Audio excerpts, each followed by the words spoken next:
1 second, and we're recording. All right, so now let's go ahead and get started, everybody. So my name is Brandon Yora. I am I started Small Biz Heroes back in early April, which feels like a very long time ago. And first of all, I hope everybody is safe and they're doing okay during these crazy times. But Small Biz Heroes, we started it up because it was very obvious that small businesses were the ones that were suffering the most right now, and solo entrepreneurs, especially the smallest of the small businesses, right? So that's what the whole target audience is small business owners like yourself, or if you haven't, I know a few of you haven't hard started your businesses, that's okay. So this is for you. This is the first class of a bunch of free courses that we're putting together.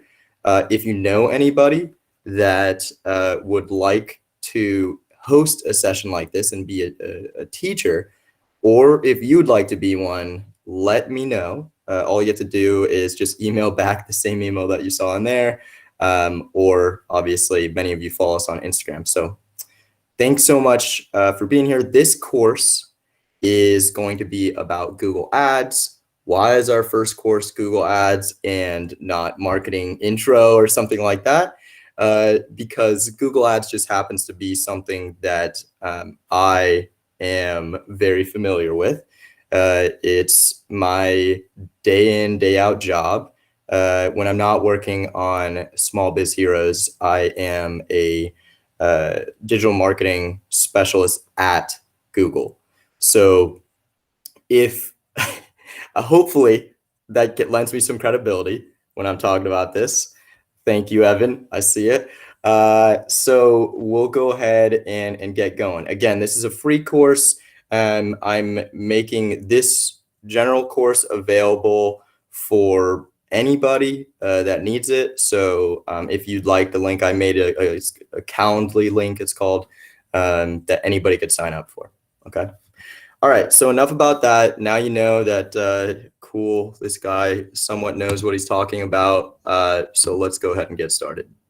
So I'm going to present my screen and hopefully everybody could see that. And if I sometimes seem distracted, it's because I'm admitting people in. Can everybody hear me okay? Can someone just like chat in there? Cool. All right. Evan, I'm going to be looking at you for the A-OK. All right, cool. So let me present my screen. Okay. So can people see my screen? And it's okay if you want to unmute and just say it's because I can't look at the screen at the same time. Can you all see it? Yes, sir. Okay, cool. So let me admit some more people. And boom. Okay, cool. So this course, you're going to see in the corner, I have this adsguru.co. If you're wondering, like, I thought this was Small Biz Heroes. This is my other business that I'm actually starting up too. So just like similar to many of you, all this is a journey for me as well.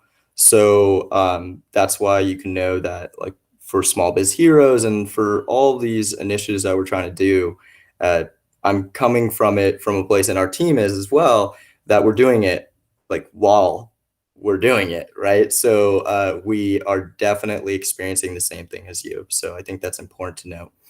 This course, to be clear, is an intro to Google Ads. So if you're coming here looking to learn some advanced techniques, then this is not your course. I will just throw out a quick plug. If you'd like a more advanced course, or if you liked this course and you want to take the next step or do a longer course or a personalized course, I'm starting to do those courses. Those aren't free, but of course we could talk about it. So you could just go to that website in the corner there, the adsguru.co, and I can help you out with any courses on Google Ads that you may need. So this is a 30-minute course. I took about 9 minutes just now, so we'll probably go a little bit over, and that's okay. I want to definitely leave enough room for questions. And like I said, at the end, since I'm sharing my screen, I can't really go back and forth to see questions. So please unmute yourself. And if there is something that you wanted to ask a question on, try to save it like when there's like pauses and stuff. But if it's something that you just like are so excited and you want to ask, go feel free to do so. But we'll definitely have time at the end. Cool. All right. So any questions before we jump into this? No, sir. Thank you. Cool. All right. So here's what we're going to be talking about. So first of all, why is Google Ads even a good option for your business? And just because I work at Google, let's be clear, I'm not saying it's going to be right for everybody. Google Ads definitely has a lot of benefits, and we'll talk about those, but it isn't right for every small business. It isn't right for every entrepreneur. So I'm going to explain why it's the right choice for your business, but be aware that there's definitely reasons why it wouldn't be a good choice for you. For example, if you're expecting not to spend any money for this to take place, then this isn't going to work out for you because Google Ads is paid advertising. Now, you can do it in a way, which I'm going to walk you through, that is cost effective, but you still got to pay money. So if you're expecting that to be free, the actual like advertising aspect, unfortunately, that's not going to be the case. Now, there's things that you can do that more often people refer to as SEO, not SEM, which is search engine marketing. There's search engine optimization. Usually when people are using that in the correct way, they're talking about organic search results, which you don't have to pay for. You just have to work on your website. You got to make sure it has the right words that you want on there. And a lot of the things that we're talking about here are going to be applicable for just your organic search. So I'll point those out where it definitely overlaps, but just keep that in mind that if you're looking for SEO suggestions, this really isn't the course. I'll try to throw in some of those every now and then, but it's really about Google Ads. But I wanted to be fair to just call out, like, obviously the elephant in the room. I work at Google, so I'm telling you to use Google Ads, but at the same time, this isn't for Google. This is for Small Biz Heroes helping small businesses. So I'm telling you that if you're not ready to spend, at least some dollar amount or wherever you're located in the world, then this isn't the platform for you because that's paid advertising. You need to start with your website. You need to start with your organic search. Then we're going to talk about the golden gem, if that's a thing, of this platform, which is search. It's the claim to fame, Google search. If you haven't heard of Google search, try Googling it. And then we're going to go through optimizing search performance. So basics of campaigns for search, then how do you actually do something about that, which is a very short section. And then we'll leave some time for Q&A. Sound good? Yes, sir. Appreciate it. Cool. All right. And let me just exit out really quick, make sure there's nobody else I got to let in. Okay, cool. Here we go. So why Google Ads? Besides, because I'm telling you, it could be a good idea. So here's the thing. A lot of these analogies that we're going to be using in this course is going to be talking about grocery stores. And hold on one second. See, this is the fun part about being host and presenting. Got to go back and forth. So what is throughout this whole session, we're going to be referencing grocery stores, pretty relevant right now, getting groceries to you. So a lot of the examples will be using that and it'll be pretty consistent. So just be aware of that. But what makes Google search and really Google Ads stand out? Well, Google search is what makes Google Ads stand out. It is the world's largest search engine, which shouldn't be surprising to anybody. That's why we don't even say search it. We say Google it. And therefore, when people are going to find out information about something, they're going to Google and they're typing in their questions on Google. And because of that, Google reaches 90% of the global internet population. So again, that's why when it says 90%, I mean, it's a huge portion, right? But also there's a ton of other people that's the internet population, where definitely Google and many other tech companies are excited about the opportunity to help out all of those people that are not part of the internet population. How do you get them internet? So, but that's besides the point. So the point is that we have the customer intent, and you'll hear that word a lot, intent, because people are typing and looking for exactly what they're looking for, right? It could be a little bit more vague in some cases. It could be very broad in other cases. But when people want to get groceries, usually they type in something relating to wanting to get groceries, whether it's all the way down the line, like I'm ready to get groceries right now. So it's like, where's the nearest grocery store with delivery, like you see here, or just typing in grocery stores. So that is really decides what stage are you at in the research process.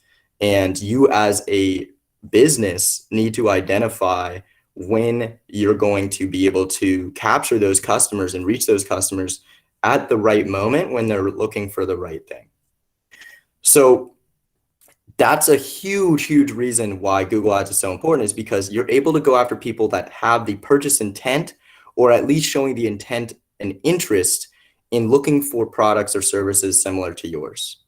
So just keep that in mind. That's what this is all going to connect back to, is what are people looking for and how are you going to deliver that?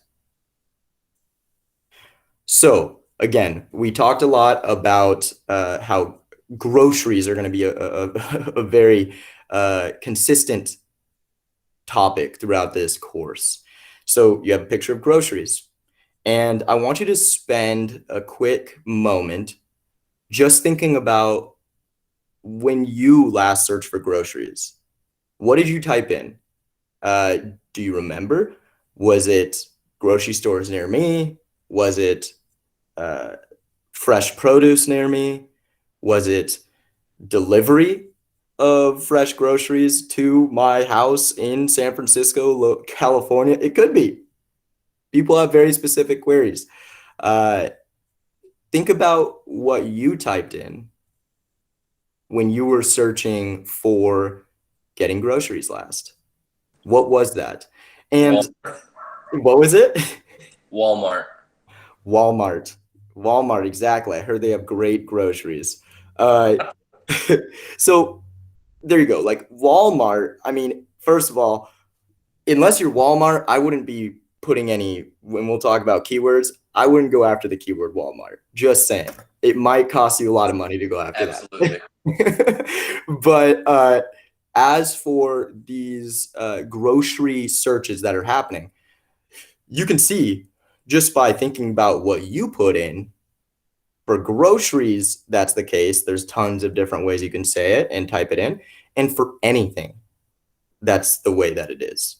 Whether you are a marketing agency and you want to be known for very personalized customer service, right?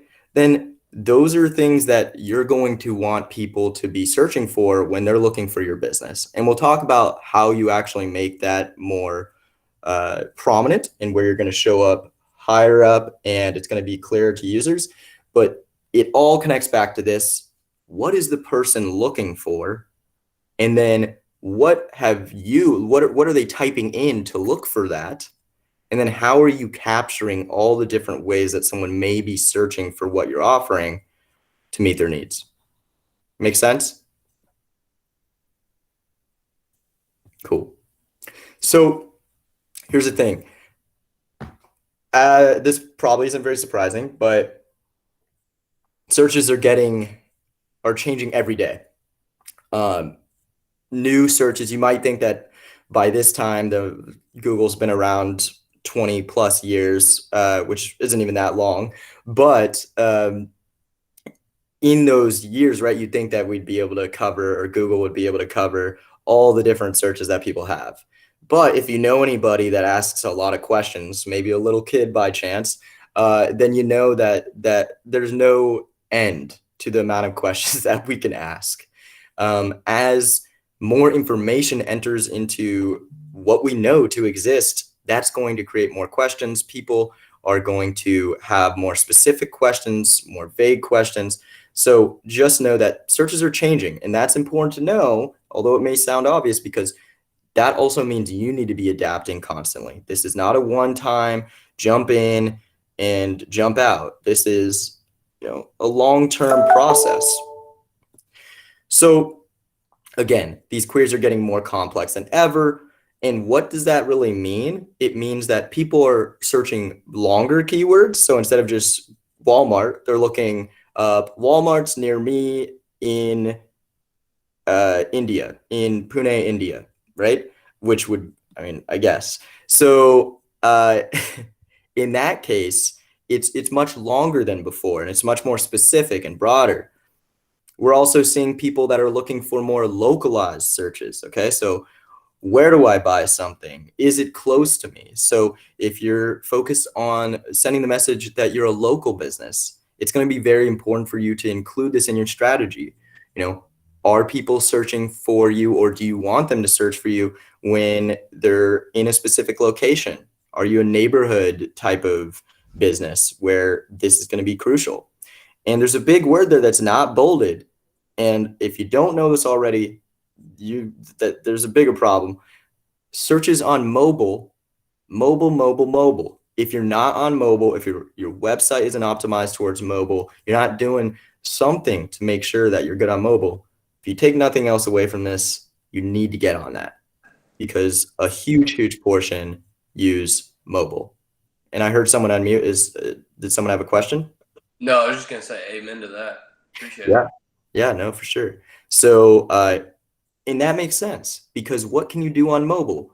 You're looking, usually you have your Maps app and things like that. So you're looking for these places nearby. I know I am when I'm, fiending to get some late night junk food. What the heck is open right now, and what is local, and I'm lazy, and what is walking distance, right? So these are all questions that are going to come up in my search. Where is cheap, open late restaurants near me? So it's getting longer, it's getting more specific, and we want the best of the best right now. So the general summary is we're getting a lot more needy and high maintenance as users. And you should expect that from your potential customers. So when you are coming up with strategies on what keywords do you pick, what do you include on your website, what wording, this is crucial, and it will make your life so much easier. Because what I want you to remember throughout all this is that when it comes to search, you should always be thinking, what are 3 to 4 words that I want people to be searching for my business on? Like, what do I want? Yeah, you can add in the other additional stuff, like best cookie making company, or cookies near me right now, right? That you could add those extras, but what are the core words that make up your business? For my ads courses business, for me, it's Google Ads courses. It's not Google Ads agency. It's not Google Ads consult. It's Google Ads courses. Why did I choose that? Because that is my niche, and that is like what I want my business to be known for. So what is yours? Think about that, right? Like, what are those words that come to mind? Does anybody want to shout out the first things that come to mind for their own business? Maybe 3 to 4 words that you'd want people to search. Hair salon, beauty care, barbershop. Beauty care, barbershop. How would you? But here's the thing. That's a shorter one. What if it's more specific? What if I have a specific type of salon? What makes you different? What am I going to be searching for that makes your hair salon specific to what you do? This is such a recent hair salon. It's not at that point yet. I'm just trying to help them out, and I'm trying to learn more about Google Ads in the process. So I don't have an accurate answer for you yet. Okay. But it's the Okay. best hair salon right now. I can tell you that. Amazing. There you go. You got the words. Best hair salon right now. So the general gist is that choose your words wisely. That's the motto. So now jumping into actually what goes into building a good search campaign. And we're not going to go into all the other ad formats that you can find within Google Ads because I strongly believe, and hopefully anybody else would tell you this, it all starts with search. Once you master search, then you can start thinking about adding on some of these other formats, which I highly recommend. They all are, in most cases, very complementary, but you got to get down search, because if you can't master search, then, and there's definitely rare cases with certain businesses that do better with ads on YouTube, with ads on the display network, with images that you may see and things like that. But for the most part, most businesses do their best, get their cheapest leads, and get their most effective and lucrative leads from search, which makes sense. What are the components of a search campaign? It's really broken down into, and I'll show you when I present my screen of actually an account. You have your campaign, you have your account, which is your Google Ads account, which this is what you're looking in and everything like that once you sign it up.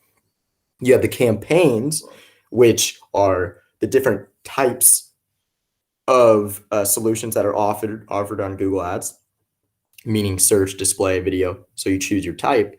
And then now we're talking about search. So now within a search campaign, you have ad groups, which is really, think about the campaign as your overall strategy. What are you trying to achieve? And then the ad groups are actually like the products or services that you then want to organize. So a helpful way that people sometimes talk about it is, if you're an e-commerce business, then your campaign maybe would be you're over like going after the United States, because you could do only location on the campaign level. And then within the campaign, the ad groups would be, let's say, the various products. So you're breaking it down into shirts, shoes, and hats. That allows you then to create ads for those specific products, and then ultimately keywords for those specific ad groups. So it goes campaigns, then it goes ad groups, and then it goes ads. So the ad, whether it's text when we're talking about search, or images, and then ultimately what are the keywords that you're going to be bidding on that you want to capture when people are searching. So that was the very short and sweet way of explaining that. If it sounds like a lot, it's because it is. But this is the basic course. If you want to do an advanced search course, or you want to build a campaign together, you could contact me via that website in the corner. But let's move forward with the basics. So I'm going to exit out of this, and I'm going to pull up, hopefully without any issues, my Google Ads account. So bear with me, I should have had that open. So I'm just going to use the Google Ads account that's currently paused for let me do this real quick. I'm going to stop presenting everybody just so I have to type in my password.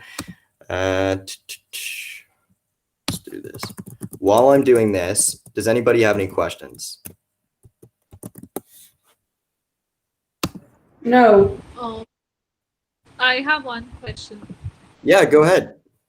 What is the minimum time span, like the minimum time we need to know that the keyword is working for us or not? Like, is there a minimum time span, or it's just that you have to run it for 1 month and see? Yeah, so it's a good question, and I know it's not going to be the answer that you want to hear, but it really depends. And the reason why it depends is because it really depends on your budget, right? Because if you're spending a ton of money, you're going to get a ton of information very quickly. And so those that are able to spend more, they're able to ramp up quickly and faster than others, which does make it a little unfair in that case, but that's just anything, right? Anybody that has money. But the point of that is that it allows you to get in front of more people faster. So if you had, let's say, a $10 a day budget, it just may take longer for that data to build up. So then you can ultimately have a good idea of how it's actually performing. Does that make sense? Yeah, so the minimum time span we should give for one keyword, can you like, could it be 1 month, 1 week, 1 day? So even if it, not depending on the budget, like the minimum time span that we should give for a keyword to check if it's working or not. Sure. I mean, I'd say the rule of thumb that we most often use is about 14 days, about 2 weeks.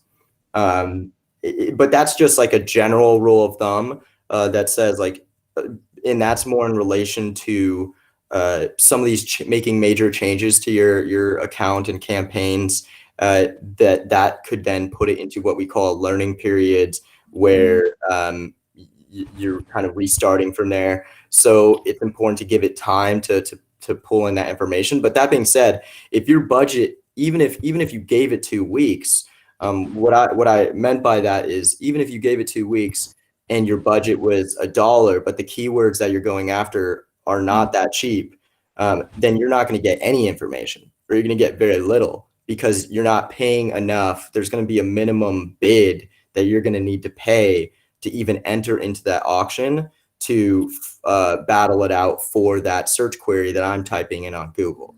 So while 2 weeks is a good amount of time in general to keep in mind for testing things to see if it actually worked, if you don't put the money towards it, then you're not going to see any results. And it doesn't matter if you wait a year without some level of money flowing through your campaign and to those keywords, you're not going to see the results. Thank you. Yeah. So this is going to be a super fast blast through in terms of like walking through the interface. If you haven't seen this before, this is the Google Ads interface. Can you all see my screen? Can someone just say yeah? No, not yet. Oh, you can't.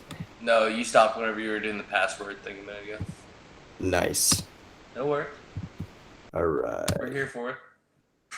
Okay. Here we go. Can you see my screen? Loading. There we go. All right, great. So this is the ads interface. Obviously, it's telling me right now none of my ads are running. That's true. But there's definitely campaigns that I've built in here that'll give us a good idea. Now, the navigating of the UI, it's definitely going to be overwhelming at first if it's your first time hopping in. But the good news is that it does get a little bit better over time. But I could promise you, even someone that is in here day in, day out like me, there's still things that pop up that are new. And that's just because that's technology, right? Like it updates every single day. I remember when I first started at Google that this icon right here, the wrench, went from a wrench to a gear to a wrench to a gear in like 4 times in the same day. So the amount of changes that are occurring on this there's a lot. So just keep that in mind, that things are going to change, and don't let that overwhelm you. Where to find things once you actually log in. So I'm not going to walk through the sign up process. That's going to be on you. It's pretty straightforward. But just knowing where everything's at, you have the main screen is going to take you to, which is the overview. And the main points that I wanted to point out is that this may sometimes be collapsed, but this is very important. This is where you're going to see the different categories of campaigns. And so we're specifically talking about search right now. So you can narrow in on specific campaigns, but this is a great way just to look at only search campaigns or video campaigns or whatever it may be. So again, we're just talking about search campaigns. And then in the middle here, even if this was collapsed, this is going to be probably one of the most, this menu right here is what you're going to navigate through the most. And once you expand out these different sections, you'll see that you'll have the campaigns, and you'll see the things that I just pointed out, which is it breaks everything down slowly. Okay, you have the campaigns, then you have the ad groups, then you have the ads, and then you have the keywords. And you could jump into any of those parts via this navigation, or you can simply go to the campaigns that are in the campaign section. And if I hear someone's mic is on, if they could mute themselves, that'd be great. Actually, I could just jump in there in 1 second.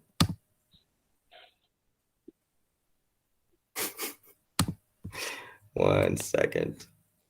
Okay, never mind. I think we're good. All right, cool.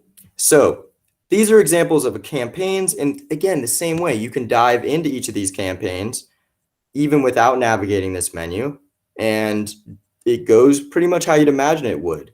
You click on the campaign name, it takes you to the ad group. You click on the ad group, it takes you to the keywords. And it's pretty straightforward. And when you want to add new ads, you could go and you click on ads, and that's within an ad group, and you can add them here. So that is where most of these, like, you're going to be interacting with this most. I'm not going to go into all the details, but that's where you find each of those pieces. You'll also find, change history. This is pretty important. This is for keeping track of anything that you may have done, and you can always undo changes. So if I want to look back, last 30 days, when's the last time I did something? Ooh, haven't done something for a while. Then I would do that there. Okay. So you could see that there. You can undo changes. I've used this so many times, I can't even tell you, to be able to confirm or deny whether or not I did something. So that's how you view those options. In settings, that's where you're going to find, obviously, your campaign settings, or if you're in the ad group, those settings. Just my suggestion to you is just go through everything and just open things up and just know that it exists. You don't have to know what it is. You just should open it up and just look at what's inside.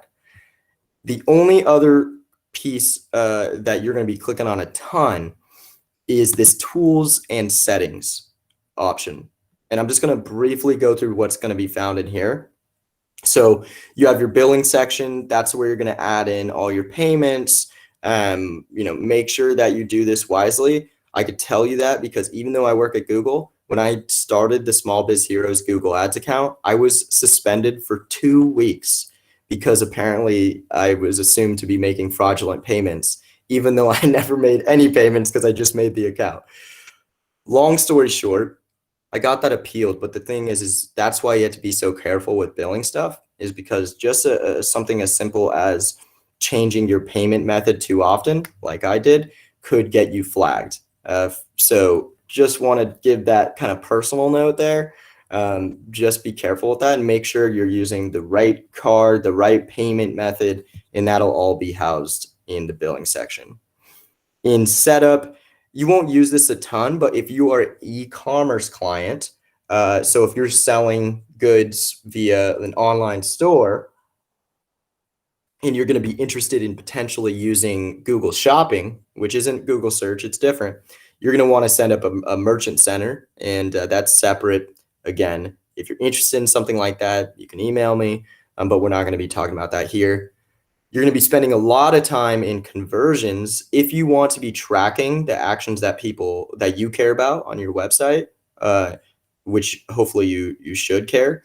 You're going to be seeing that there, and that's where you create them, and we'll talk a little bit more about that. Bulk actions, this is for more automated opportunities. So if you want to just kind of automate when you enable campaigns, pause them, all campaigns pause at 8 p.m., whatever it may be. You can do that here, but you probably won't be using that as much. And then audiences, this is a pretty big one. This is where you can plug in, oh, hey, I want to add in my remarketing list, which is just people that went to my website, left, and I want to show them a search ad, right? That's where you would add in that remarketing list, and then you could add it to campaigns. Again, that's where you'd find that. And then keyword planner, that's the main one I'll call out here. This is where you're going to be searching for your keywords that you want to represent your business that we talked about before. So in my case, for Small Biz Heroes, it's usually free small business support, right? So I could get results in terms of, on average, let's see. Well, that doesn't look great. 1 second. Let's just do small business, right?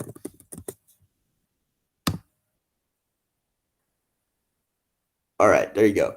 So this is nice because it's just saying, benchmarks. What is the search volume for this? Well, people are searching in the US alone about almost 100,000 times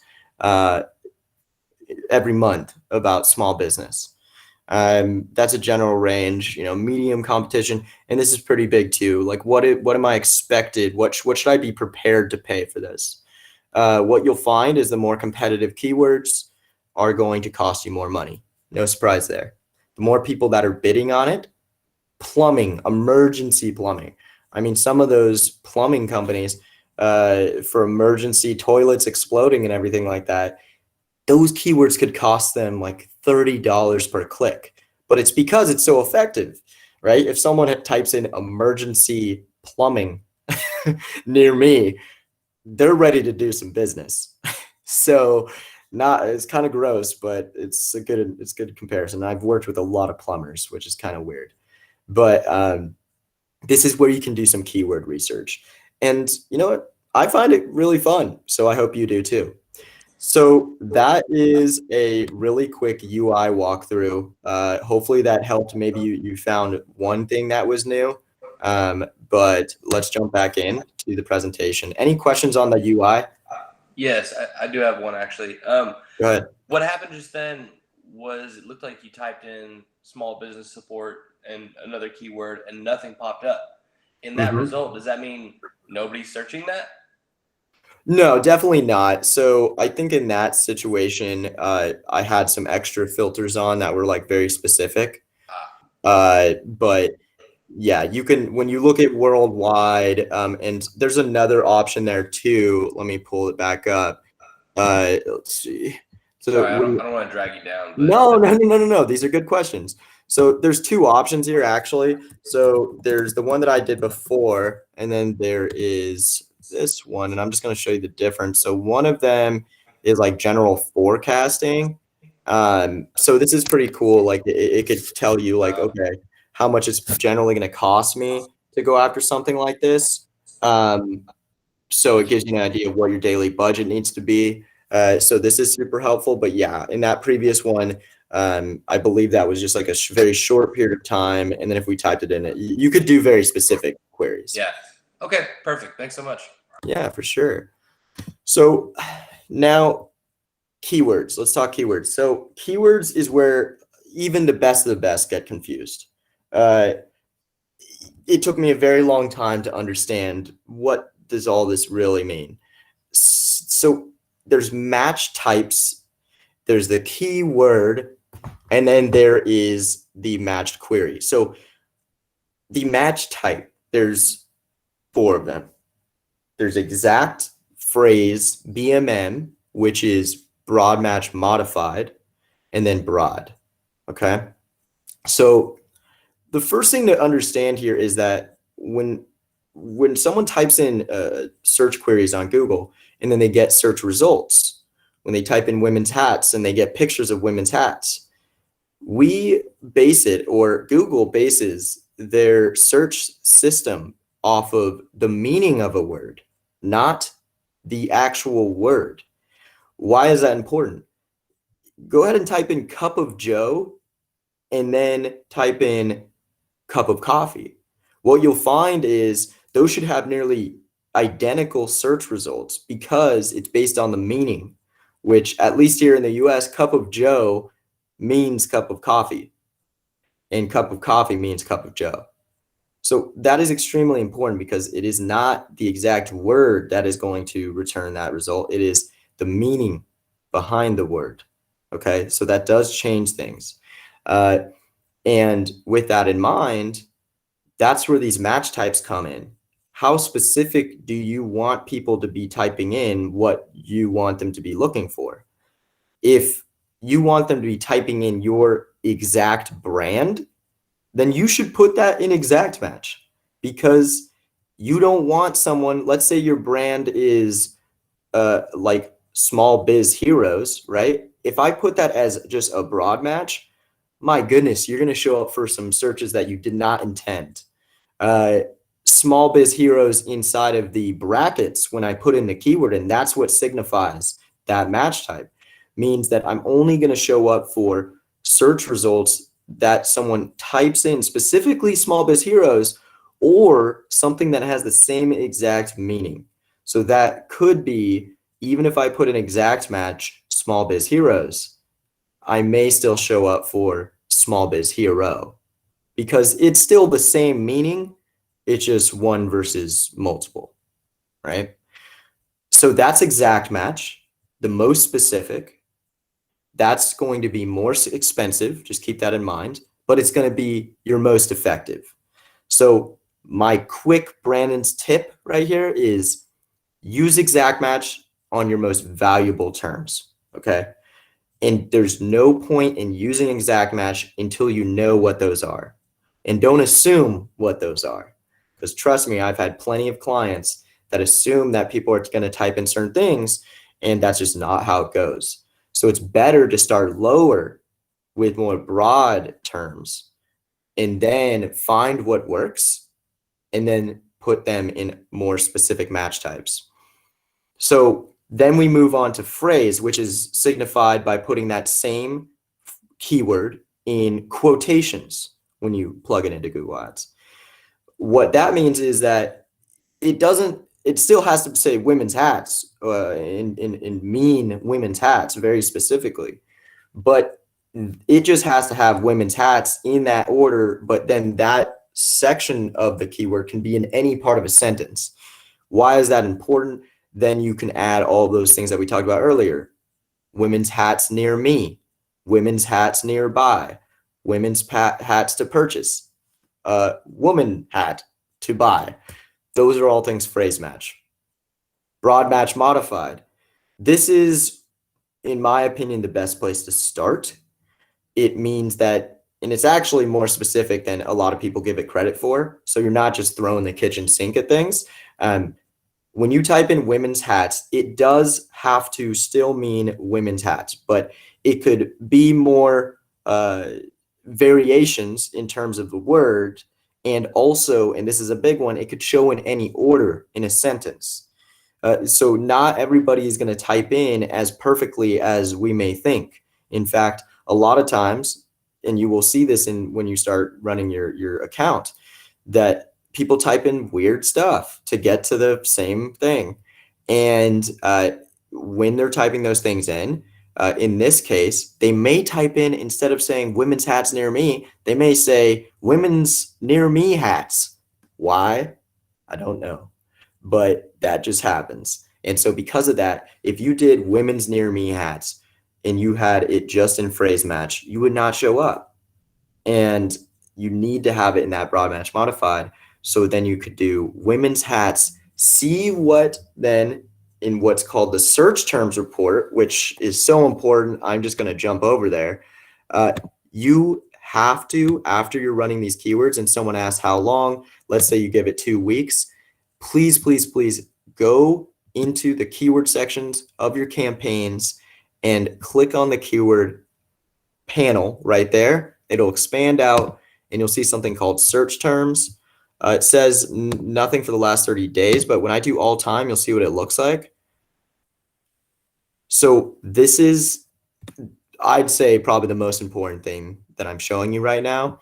This is what people are generally searching, and this will tell you what is actually working and what isn't, what is actually converting, which we'll go about over in just a second, and what isn't.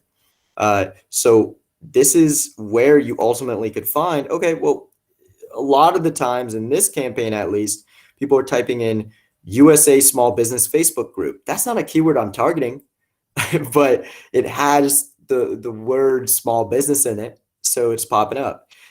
Is that something that I want to appear for? Maybe, if it's working well. Is it not?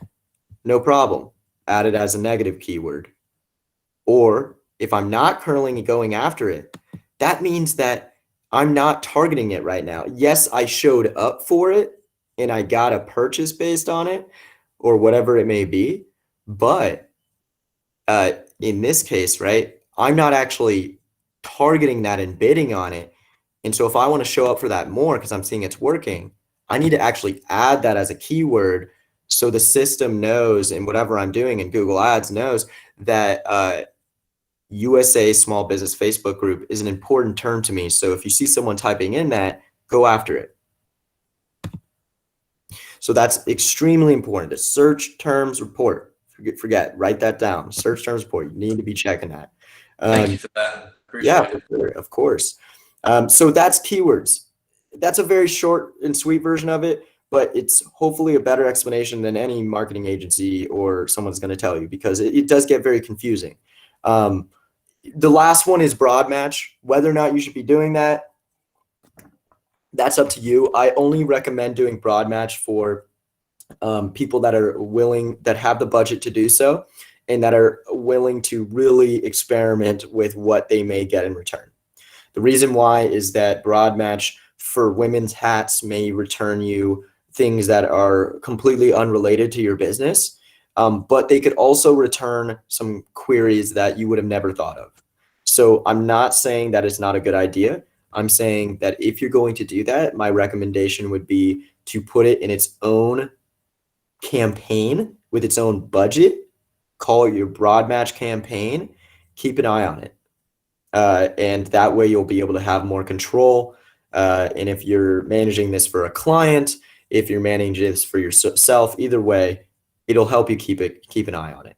So when you're thinking to yourself, this is more sensitive, or I need to control the budget more on this, make it its own campaign. Okay. Now, the next part of this is talking about how you actually even show up, right? People will explain this to you in all different ways, but it all comes down to one thing, this equation. Ad rank is Google's way of basically giving everybody a chance, which is really nice. Of course, money is a factor, but because Google bases it off this equation, money is not the only factor. And that's good. That's good news for small businesses and entrepreneurs like us. So in this case, the equation is that where you show up within that auction, where you show up against your competition, depends on the bid that you make. So the money that you're putting forth and you're willing to bid for that keyword to capture that customer, and the quality score, which is Google's way of saying, breaking down 3 parts. Are your ads relevant? Is your service relevant to what the person is searching? This is the most important thing. Ad relevance, and relevance in general. Just remember that word, maybe get it tattooed. It is so important because that's what makes the Google experience one that people keep on coming back to, is because when you search for something, you expect a certain experience. And if I click on your ad and it says a free course available, and then I get there and I can't find your free course, that's a bad experience. And so that's just not going to be good. Hold on one second. Need to let someone in. All right. So that's not going to be good. So make sure that your ads, what you are saying about your product or service, make sure it is relevant to the user. And then I'm going to skip to the last one. Once I click on your ad, where do I go? Where are you taking me? Are you taking me to a landing page that I didn't expect? That's no bueno, not good. If you take me to a landing page that it said free Google Ads courses, and the first thing I see is a big pop-up that says sign up for your free Google Ads course, that's a good experience. You made it seamless. You made the person get to where they want. And also, while we're at it, since I also do the Small Biz Hero stuff, if you're not doing some sort of free offering, I really urge you to do so. Free consultation, free shipping, something free. You got to give a little to take, right? So that is a really big piece of this landing page. And then expected click-through rate, all that means is click-through rate, like historically, like Are people going to or when they see your ad, are they clicking on it? How often when people see your ad, are people clicking on it? That tells Google if it's, again, very relevant to people. If you show to 1 million people and one person clicks it, doesn't look too great. Depends on your business, of course, but it's going to compare to similar competitors, or not even competitors, people in that auction. And then that's really deciding, is this a good click-through rate or not? Okay, so those three things come together, and the simplest way to look at it is all you got to do, and this is for organic too, right? I told you I was going to throw in one of those tips. Look at it as, go to your website. What are the words on your website? Are those words the words that we talked about earlier that you want people to be searching for when they're looking for your business? Are those found on your website? Are they found on your website one time? That's not enough. They need to be on there multiple times. That's why when you go to my website, adsguru.co, you'll see Google Ads courses everywhere. Why did I choose courses over classes? I looked it up in google.trends.com. It's a free site that we offer. You could look up just overall search trend comparisons. It's trends.google.com. Sorry. Strongly recommend it. And that's where I was able to see Google Ads courses was much more searched than Google Ads classes, right? Simple difference could be the difference, right? Could be the difference. So that's what you have to look at is, what are the words on your website? Are they the ones that you want people to be searching? If they're not, you need to fix that. What's the website experience? Is it a good one, or does it take forever to load? Keep in mind, you're going to lose 50% of people, I think the stat is, if your website doesn't load in under 5 seconds.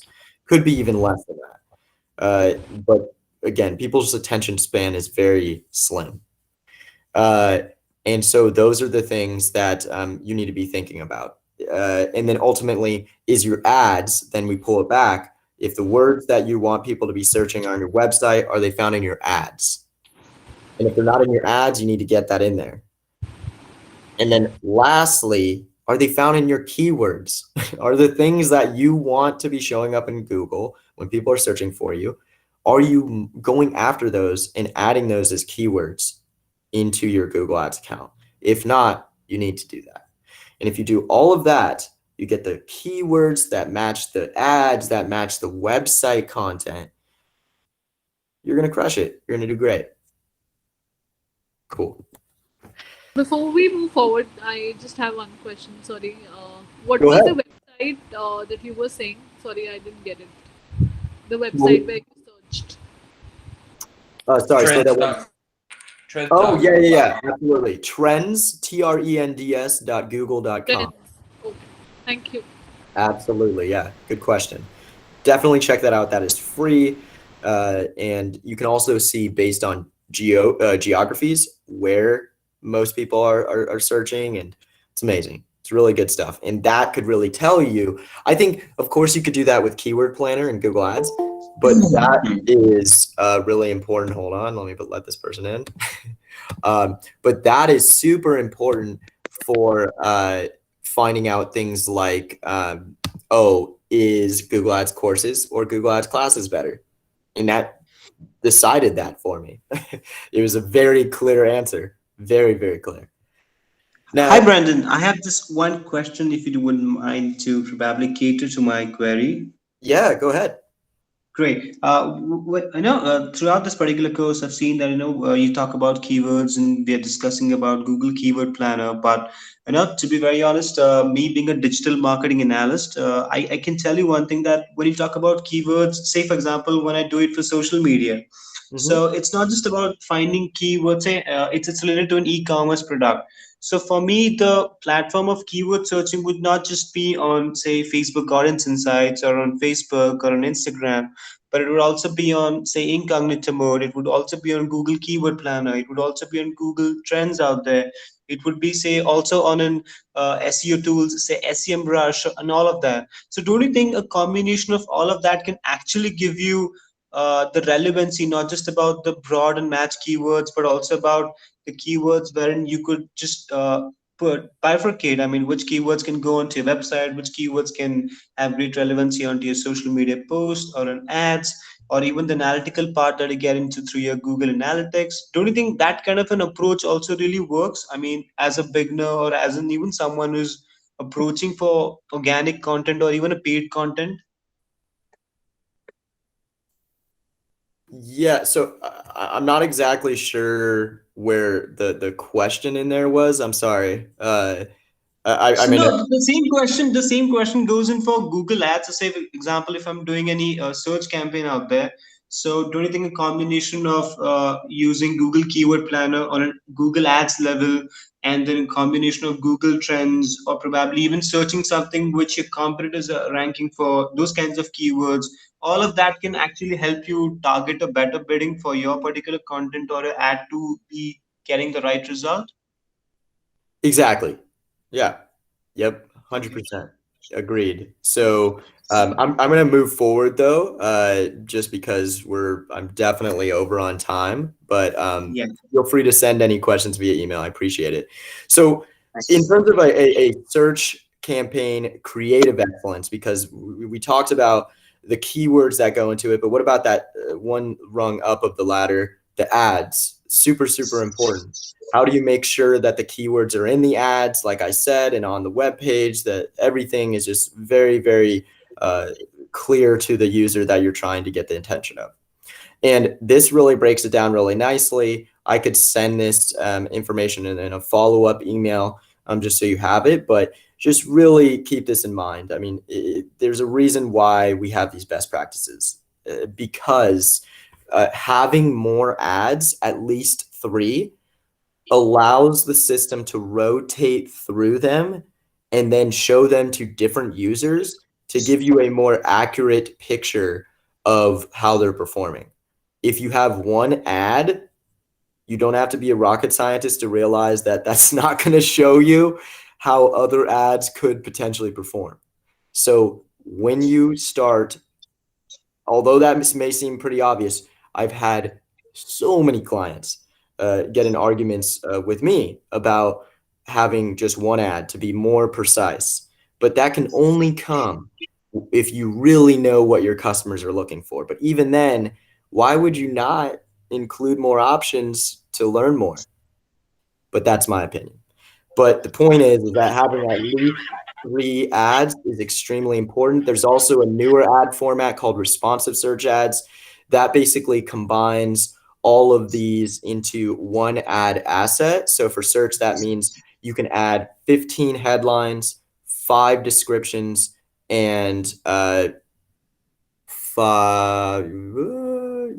headlines and 5 descriptions. Yeah, geez. And it rotates through all of those, right?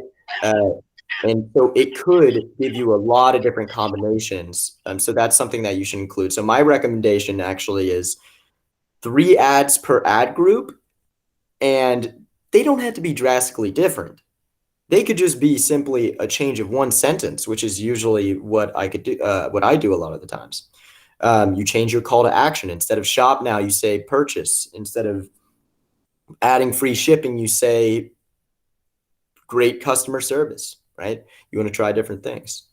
Then you want to have at least 3 extensions per ad group. That's super important as well. Extensions. Excuse me, can I Yeah. ask a question? Yeah, go ahead. Thank you. So, sorry if the question is a bit too simple, but I'm learning on this topic. Yeah. So when you say at least 3 ads per ad group, let's say an ad group is like, the general keywords for the product, and then another ad group would be, for example, Christmas, time period, and like something specific for that. Is that correct? Yeah, so it's going to really depend on your business, but I think a great way to look at it is look at your website. How do you have your website set up? And then from there, how do you have your different tabs on your website set up? That's going to be very similar to how your campaigns should be set up. what I mean by that is, if you are, the easiest examples are usually e-commerce companies, but let's use like a lawyer, for example. Mm. Right? So I've had plenty of lawyer clients, and many of them, their structure would be, oh, I have my campaign that I'm targeting, let's say local lawyers, right? That's the overall. And then the ad groups are local criminal lawyers. Then another ad group is local, civil lawyers, Yeah. Yeah. right? Okay. Makes sense. So the reason why like the separation really matters, as I've learned over the years, is that in that case, it's better to separate it something like that rather than having just like a ton of ad groups or just one big block. Mm. So I usually say falling somewhere in between, like, 2 to 3 ad groups within a campaign. But I also say that in your first campaign, if you're just creating a new account or you're trying to prove concept, do one campaign, one ad group, and use broad match modified keywords. And from there, that's your prospecting campaign. That's going to find you your queries that people are searching for, that at least with broad match modified, it's going to be relevant, but Yeah. you may find ones that you want to show for and other ones you don't. Does that make sense? Yes, it does. Thank you very much. Yeah, of course. I'm So And so sorry, thanks a Frank. lot for actually because I understood that the page is yours, the Instagram page, the small business owner page, and everything that you do. So I appreciate it. Thank you for Yeah. your efforts. Yes, thank you. Absolutely. Can you break down that prospecting campaign for me one more time? I apologize. Yeah. What's So broad this is, match? yeah, so this is just something that like I've seen work pretty well. So one way that you could look at it is, if you're just starting out, build a search campaign, add in your keywords, at least in broad modified. So add the plus signs in front of it. And let's say for me, right, I'm going to start with Google Ads courses. And the crazy thing is that if and I'm not just saying this, you only need to start Google Ads courses plus Google plus ads plus courses, right? By itself, in a campaign with 3 ads in one ad group. And that will get me, as long as I give it enough budget, tons of information. Because a lot of times people will argue about this until they turn blue in the face, but I'll tell you the truth here. Okay. People will argue whether or not you should have tons of keywords or very little, or, what method with search works or what doesn't. Here's the honest truth. People most of the time put too many keywords because, and it's not that that's a problem, but it's because it becomes a problem in terms of an account management aspect. It's not going to destroy your performance, but your performance is going to be worse because it's going to be harder to track. And Not it's really targeted. not.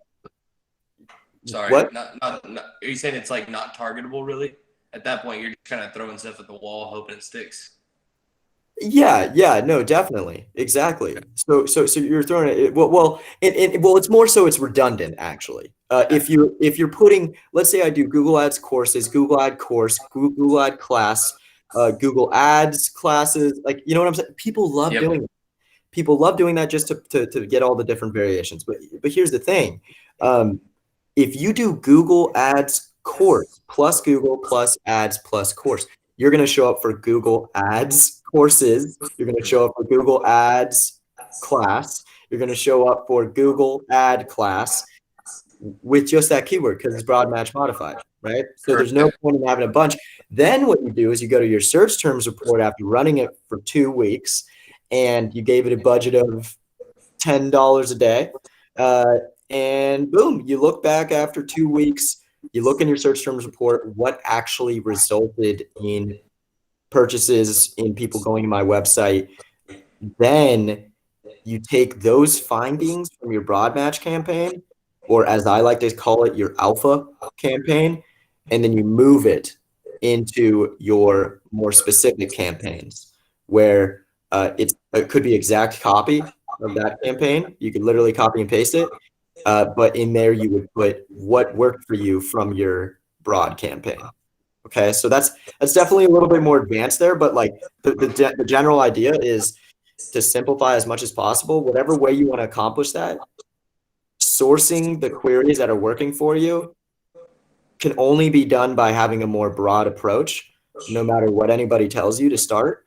And then using that information based on what Google Ads tells you, not what what any other platform. It's what happens in Google Ads, because that's what it's going to actually optimize towards.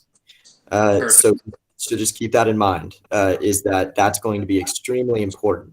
And then the last piece being these ads, that's what I was saying, why you should have at least 3 is they're going to be rotating, and they're going to be selecting, and you should be going in again every 2 weeks, if not more, depending on how much you're spending and how much you want to be checking in. Maybe if you're spending a good amount, you might want to check it every day. But you should be rotating in new creative, new ad assets at least once a month. Perfect. Plug those in for the lowest performing. And before someone asks me, how do you know what's lowest performing? That is good. That is a loaded question, because it really depends. I mean, because it depends on your metrics. What is important to one person is not important to another. I may care about purchases. You may only care about website visits. I may care about phone calls. You may care about form submissions, right? So with that in mind, it's crucial that you identify like what is your action that you want people to be taking. And then ultimately that's where this is all coming together. So I'm like going over a ton, but I'm going to just kind of fast forward a little bit. So bidding, this is a whole big category. We can have our own session about this.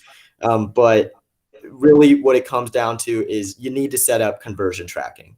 That is up in the tools section with that wrench icon, as I called out. This is the most important thing that you do, because it decides what the system thinks is important to you.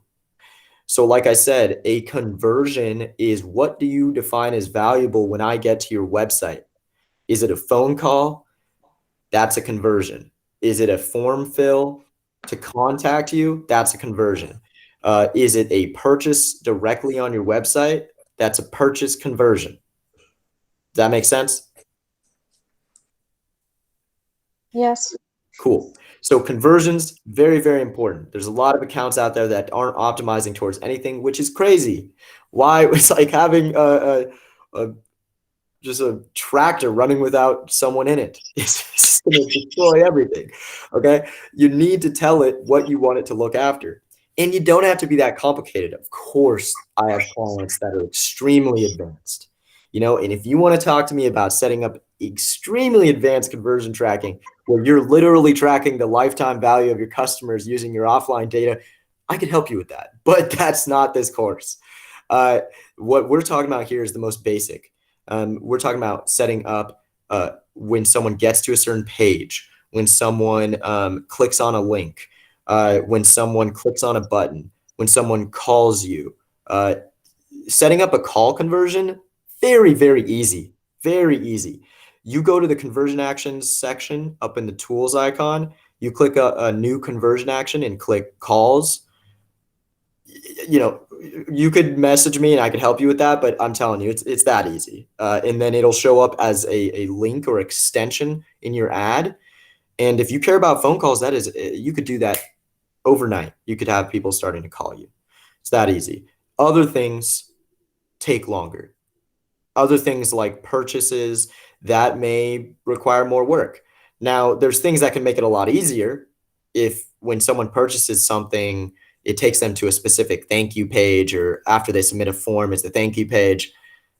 You could just easily plug that in, but this all will come together with another important tool that if you don't have this currently, write this down. It's free. You need to get Google Analytics. Not because it's just Google, but because it's the best for what it does. if you haven't heard of Google Analytics, you're really doing yourself a disservice. You need to start learning, take classes on Google Analytics. It is free. It takes 10 minutes to put the code on your website to start tracking in terms of website behavior. And it could be the difference in terms of whether or not you succeed or fail, because it tells you how people are interacting with your website. And it gives you valuable information. And then you could use that to then plug it into your Google Ads account. And it makes it so much easier to import those goals that you set up in Google Analytics into your Google Ads account. And then let's say I find it important that someone gets to this page on my Google Analytics account. I just import that into my Google Ads account and I'm ready to go. And I'm tracking on both of them when people are getting that certain page. So if you're not doing that right now, if you have a Google Analytics account and you're not using that for your conversion tracking, get on that. If you don't have a Google Analytics account, shame on you. You need to go get one. It's free. And if you have both of those, then you need to be connecting the two. That's conversion tracking. It's much more complicated than that, but that is the very basic aspect of it. Further into it and putting those two together, your bidding strategy and what is your conversion action or your goal that you're trying to achieve, that's where the bidding strategies come in. You're going to see 4 main ones. You're going to see target ROAS, which is target return on ad spend, target CPA, which is target cost per acquisition, maximize conversion value, and maximize conversions. I love this slide because it makes it super simple. It's almost like one of those game shows. Knock off 2. First question, do you have a specific cost per acquisition, cost per purchase, or return on your ad spend goal? If the answer is no, move to the bottom row. If the answer is yes, go to the top row. Boom, you just slice your decision making in 2. Now, let's start with the top. If you have a specific CPA goal or a return on ad spend goal, so CPA, again, how much are you willing to spend to ultimately acquire a customer? How much are you willing to spend to get a purchase of your product? Whatever your conversion is, that's what you're going to be your cost per acquisition. Keep that in mind. So don't get mad at the system if you don't put in what you care about and then it's not getting it at the cost that you want. The only person you could blame is yourself. So in this case, if you do have a goal, you could either do target ROAS, which I only recommend for clients that have a conversion value. Really, it's just the e-commerce clients. I wouldn't dive into it unless you're a very advanced client or you have a very advanced client. It's just not worth the headache. But if you do have a very advanced client or you are savvy and advanced yourself, that could be the way to go.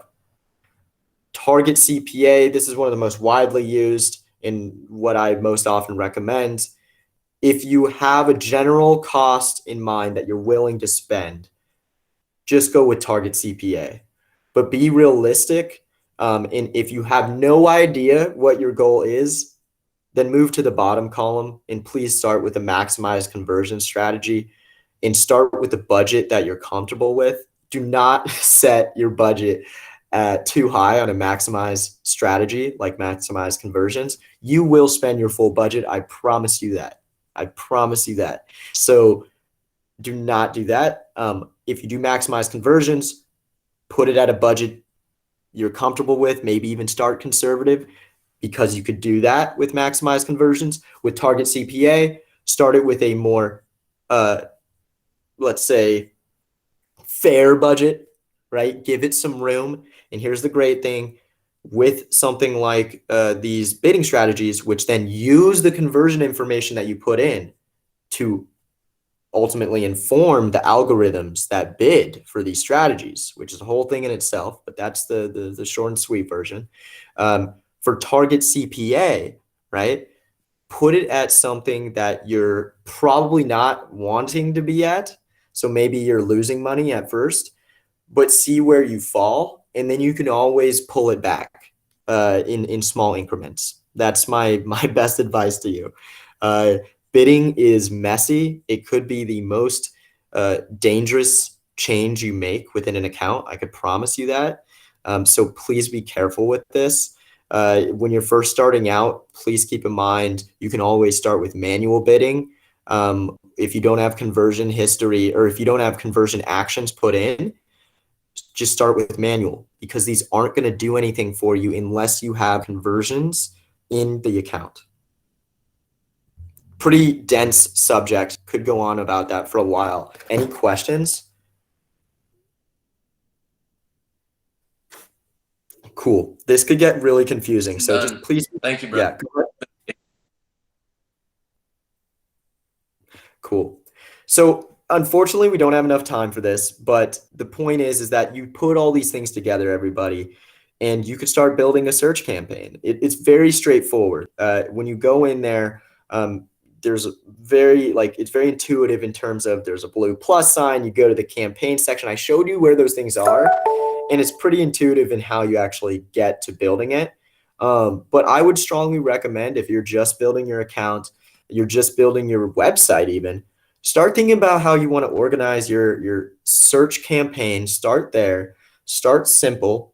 Start with 1 campaign, 2 campaigns. Start it based on geographies, maybe. Maybe I'm targeting 1 campaign in the US and 1 in India, whatever it may be. Then you have the ad groups. Stick with 1 or 2 ad groups. You only need really 1. And put in the keywords that we talked about, which is the ones that you really want to see if they work. What do you really want people to search for? Start with a broad match modified strategy and then see what comes in. Start with a budget that you're comfortable with, and try to get conversions put in there so you're actually optimizing in your account towards the things that you care about. And if you put all those things together, it should work out pretty nicely. And if after you do all that, you're like, well, I'm a super busy person, I don't got time to check this all the time. Well, the good news is that Google is always trying to come up with ways to make your life easier. That's where this optimization score comes in. This is a newer feature. Trust me, I'm not saying that everything in here is perfect. And I'm going to call that out specifically, but when you go to your account, in the left corner, there is recommendations. Okay. Take these all, look at them individually, vet them, make sure that you like them, but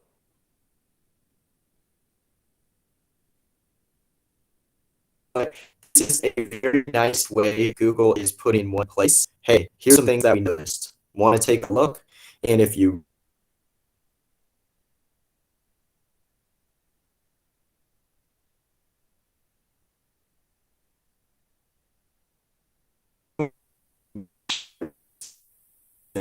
but it's a fantastic way right away, obviously, because you need history. You need to run